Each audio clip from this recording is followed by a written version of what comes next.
안녕하십니까. 반갑습니다. 오늘은 지난번에 지난 회차에 예고해드린 바대로 바다와 지구 또 달과 바다에 관해서 조금 토론을 해볼까 생각합니다. 자, 태양에서 떨어져 나온 지구를 태양은 지금도 지구를 끌어당기려고 간섭을 하고 있습니다. 그런데 지구에서 떨어져 나간 위성이 있습니다. 그걸 우리는 달이라고 합니다. 지구가 그 모체인 태양을 도는 것을 공전이라고 하듯이 달도 지구를 돌고 있습니다. 지구를 돌고 있는데 지구는 자신의 분신인, 자기에서 떨어져 나간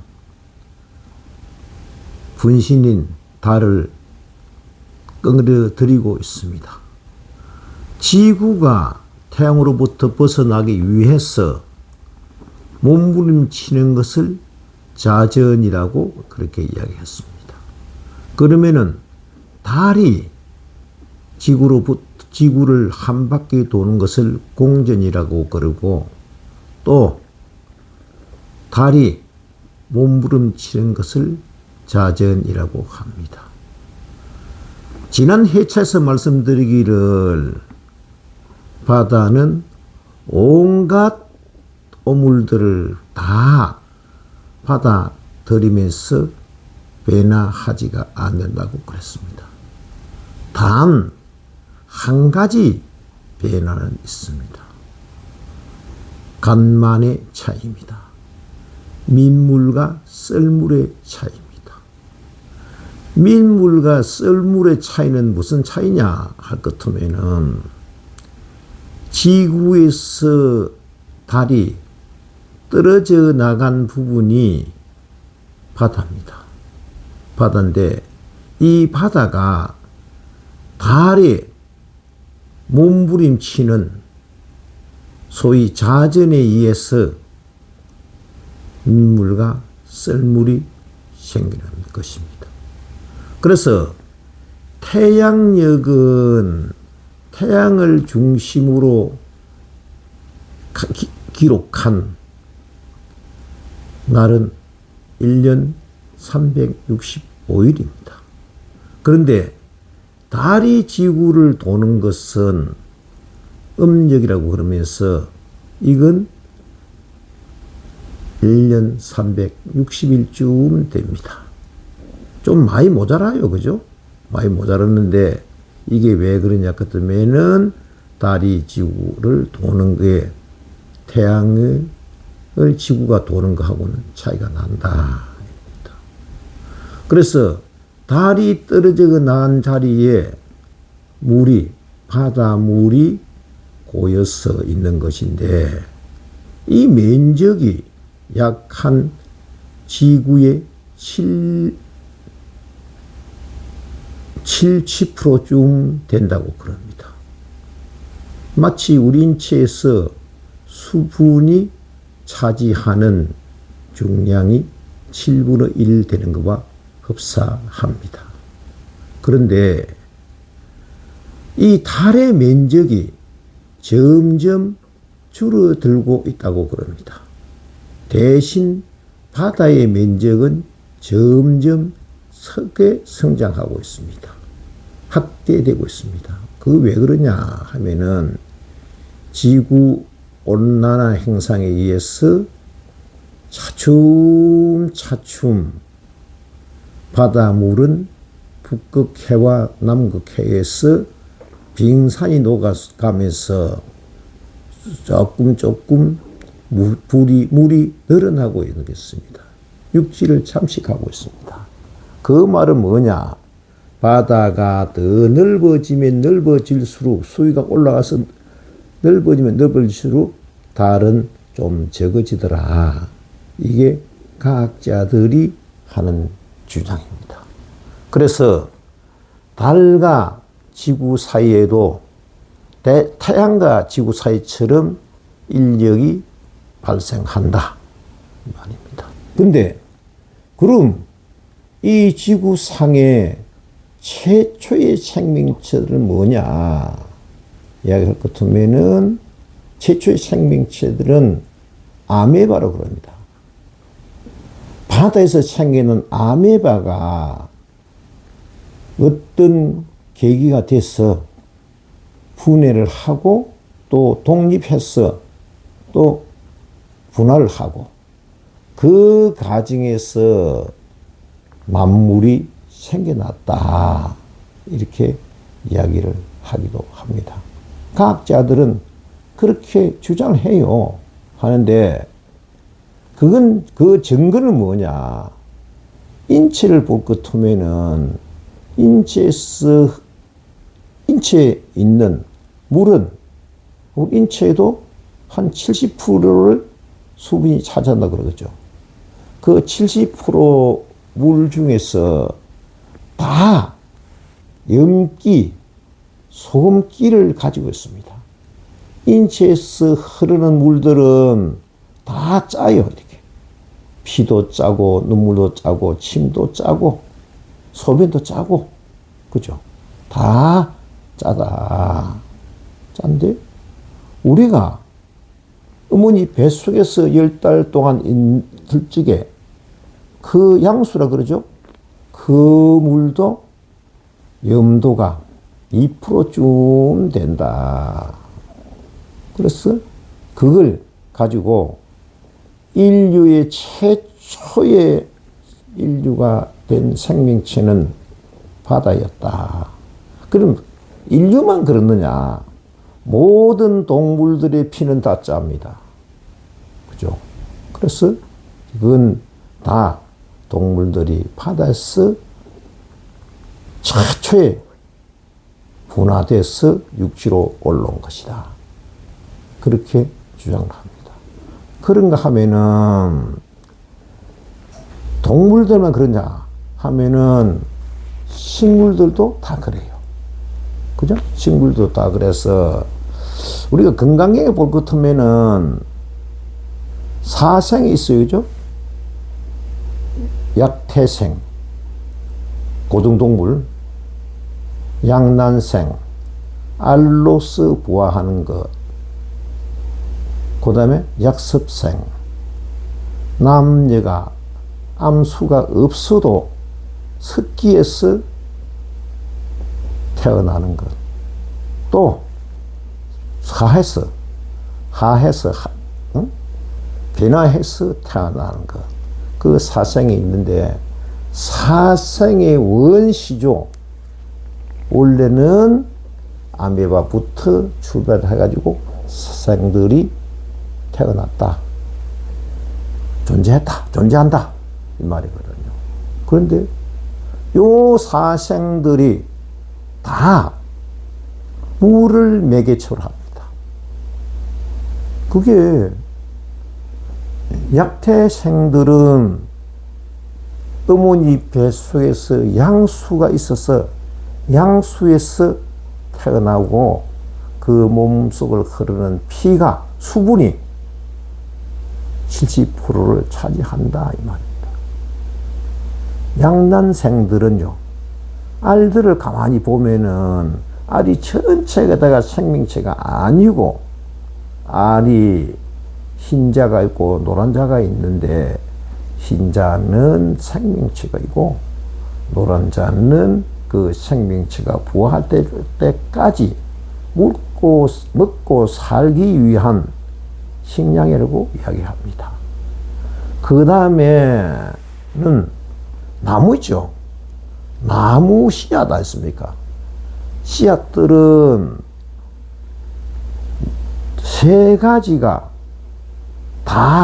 조건이 맞아야 이 싹을 틔웁니다. 그죠? 첫째 조건은 온도, 햇빛, 그죠? 그죠? 물이 있어야 되고, 그 다음에 토양. 그 새가 맞아야 돼요, 이렇게. 응? 맞아야 되는데, 그게 물이 필수 조건이거든요. 그래서 저 땅 속에 묻혀있던 하만, 가자 연꽃이 몇 천년, 천몇백 년을 바닷속, 그 강속, 흙 속에 있다가 뒤에 발견돼서 그걸 물을 딱 제공해서 그걸 씨앗을 튀었잖아요.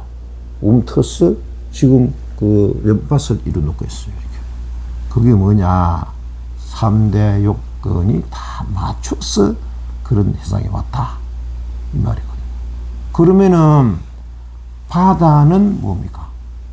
바다는 일체 만물의 고향이요.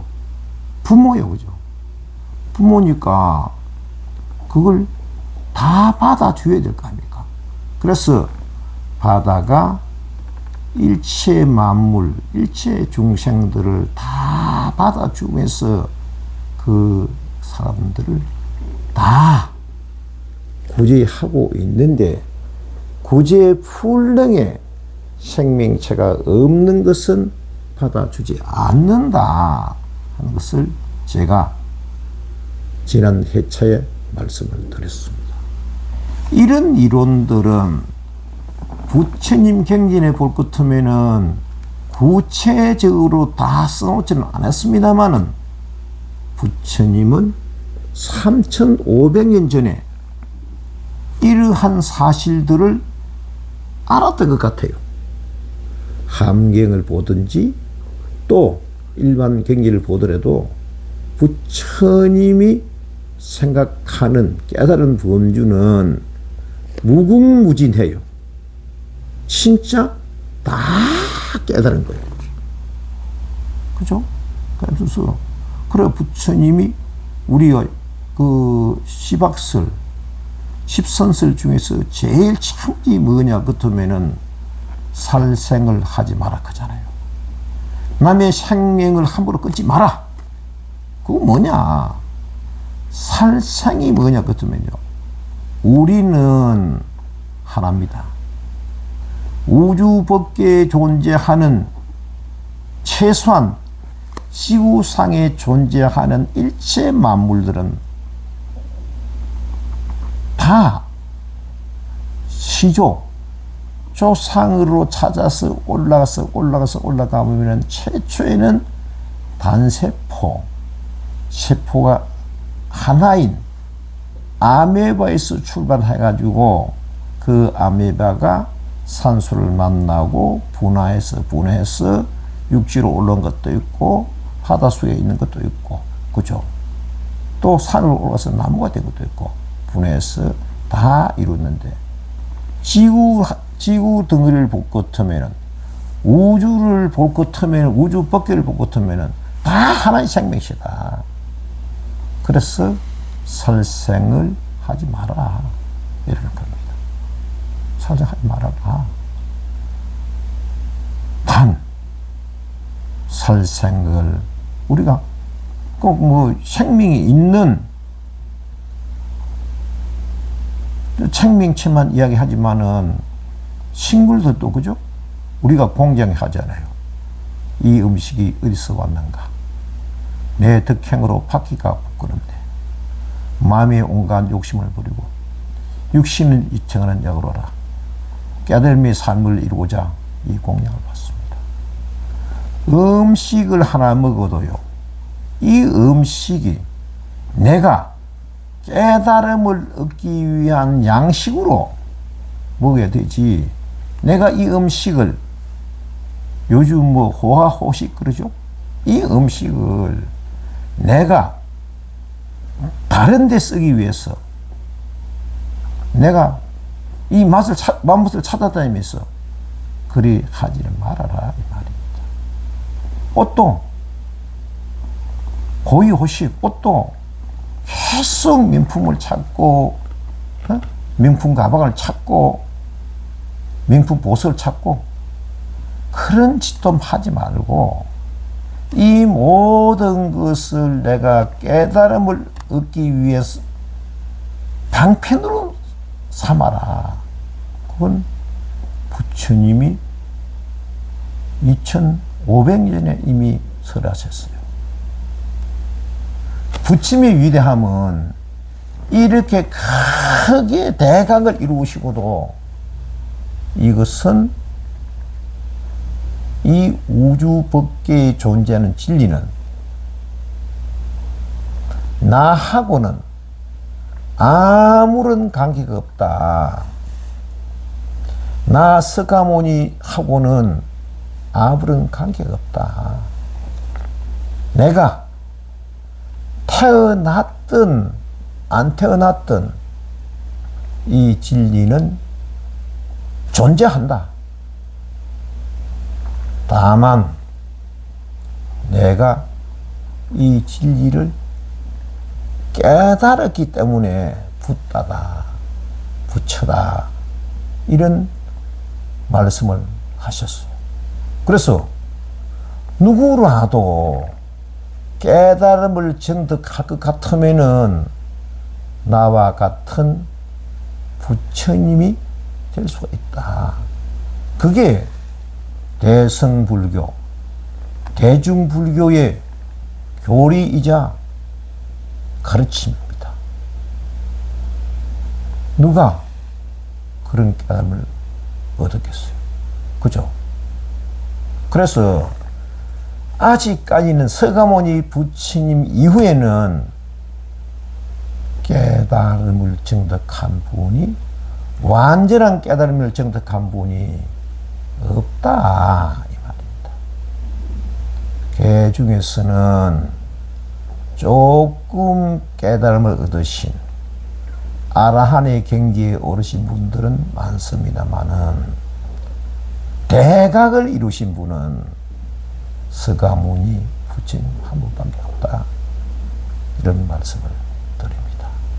자, 몇 해에 걸쳐서 지구와 태양과의 관계, 또 달과 지구와의 관계에 대해서 좀 설명을 드렸습니다만은 충분한 설명이 되었을지 모르겠습니다만은 대강 이 모든 것은 부처님이 깨달은, 만든 것이 깨달은 바 우주의 진리다 하는 것으로 말씀드리고 오늘 이야기를 마칠까 합니다.